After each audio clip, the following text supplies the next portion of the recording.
Hi everyone, welcome back to J&J Beekeeping. The weather hasn't been great today, so we're just going to do the intro now and then go straight into the inspection tomorrow. The weather's forecast to be really good for tomorrow and the rest of the week. Tomorrow is going to be a really important inspection for us because, as you saw from Jake's recent video on swarming that he did, a really nice video, we lost our colony to a swarm from this hive. And unfortunately we lost the queen, so although the bees came back, we lost the queen and we found ourselves in a position where we had to try to help the colony re-queen and start again, really. So we made a few mistakes, and with hindsight we should have implemented our swarm control a week earlier in our previous inspection. I think a top tip would be, don't be afraid of your bees swarming. It's a natural process, and just be confident in your mind in terms of your swarm control method. Our swarm control method of choice would be the nucleus method, which is to move the queen bee from the main hive into a nucleus hive with stores and young bees. But that didn't happen because we lost the queen bee. We also perhaps made a few mistakes in terms of managing our queen cells, but ultimately we did end up with 2 sealed queen cells in this hive. So what we decided to do was, we felt a bit exposed, and we just felt to try to give the colony the best chance of getting through a winter. That's our goal. We felt that we'd take 1 queen cell with stores and bees from this hive and put it into a nucleus box, and then leave one queen cell here with the rest of the bees. So we actually created 2 queenless colonies.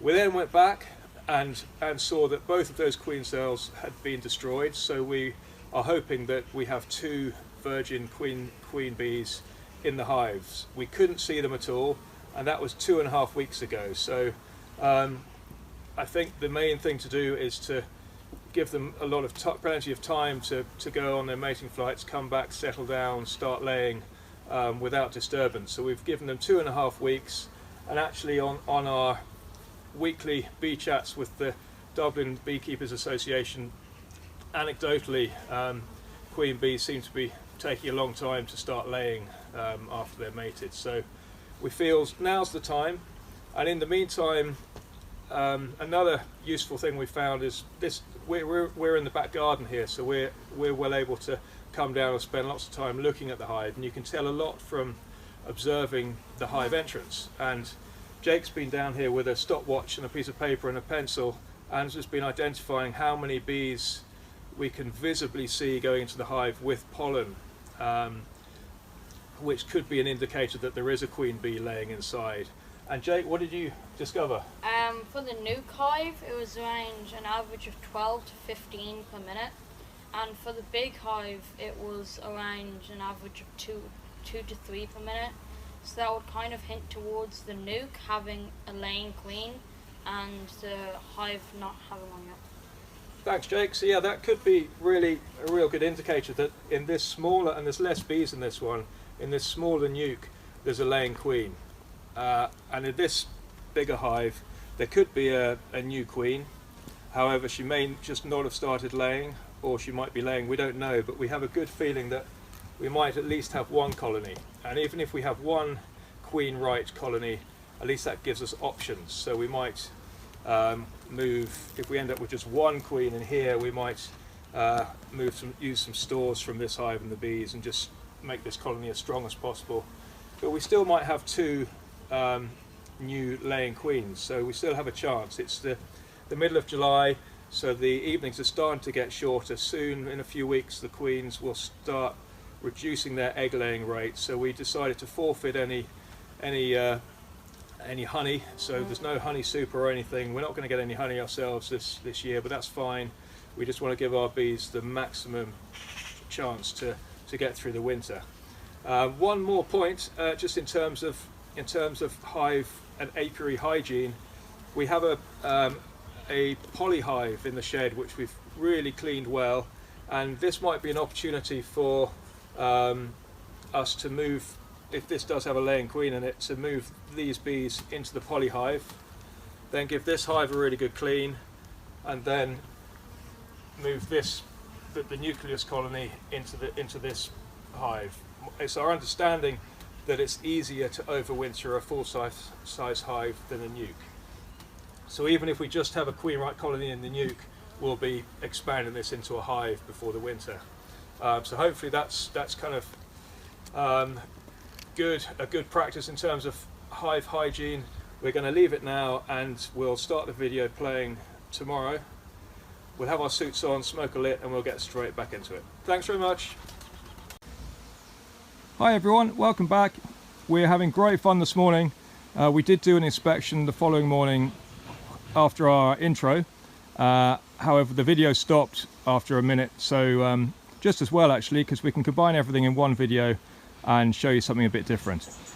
So when we did the inspection, the nuke box with Jake stood behind is doing really well. There's just one empty frame, it's filling out nicely, and within 3 weeks a queen has hatched, mated, and she's been laying really well. There's loads of eggs, loads of larvae, and even quite a lot of sealed brood already, worker brood already. So that hive is great. So next Tuesday, it's Thursday today, next Tuesday we're going to transfer that into a full-size hive. We checked the other hive and we found, I'll show you down at the front of the house in a minute where that is now. We found that we are in a laying worker situation, which is not good. It means the colony is in its last ditch attempt to survive, and one of the worker bees is laying eggs, but they're only drone eggs, which aren't any good to the survival of the colony. We will show you in a minute what that is. But what we've done, a local beekeeper, literally a 5-minute drive away, came to help us out, and this morning he gave us a frame of eggs from one of his hives, which we've transported straight back here. Before we left, actually, we moved the laying worker hive to the front of the garden, and we put this nuke box here in the hope that there would be some bees already at the entrance when we got back with the frame of eggs, and that was the case. So we put the frame of eggs into the nuke box, and gradually these bees are all coming back from the front of the house where the old hive is positioned, which is great. So we've also put in a couple of drawn out or partially drawn out frames with honey to help fill out this nuke box, having been really careful to check there's no eggs. We just don't want any eggs from the laying worker.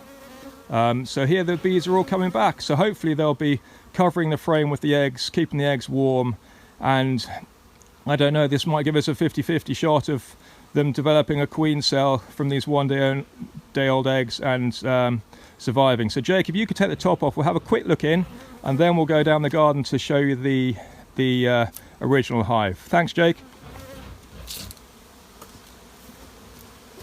So the darker colour frame there is the frame with the eggs that a local guy, Niall, has kindly given us, and we partially filled out with some other frames. We're going to fill it out further now. So you can see there's quite a lot of bees have come back, so they'll be covering the brood, sorry, not the brood, the eggs, and keeping the temperature in the nuke box up, so that's great. And there's plenty more bees on their way back the whole time. So we'll walk down the garden now and show you the original hive.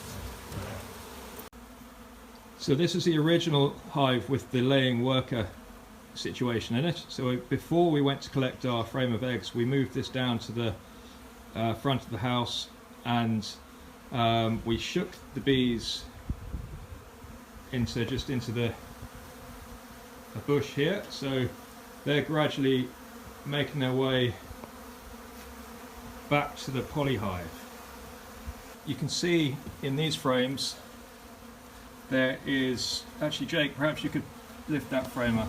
This one? Yeah, that one. Okay, so that way you can see there's brood, but it's all just drone brood.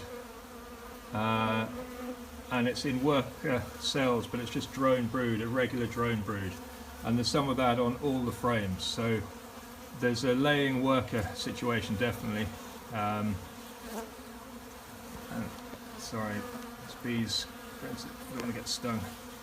But yeah, so all the frames is just drone brood. So that's okay, Jake, thanks very much. But we're now in a position where we do have drawn out frames. So when we expand the nuke boxes in the garden into full-size hives, we can use these drawn out frames. So that will help speed things up. So we've got one really good nuke box down in the garden, and we've got one experimental nuke box, which we reckon 50-50. So we'll see how that goes, and we'll see you next time. I hope that was interesting. Thanks. Bye. Say bye, Jake. Bye. Bye.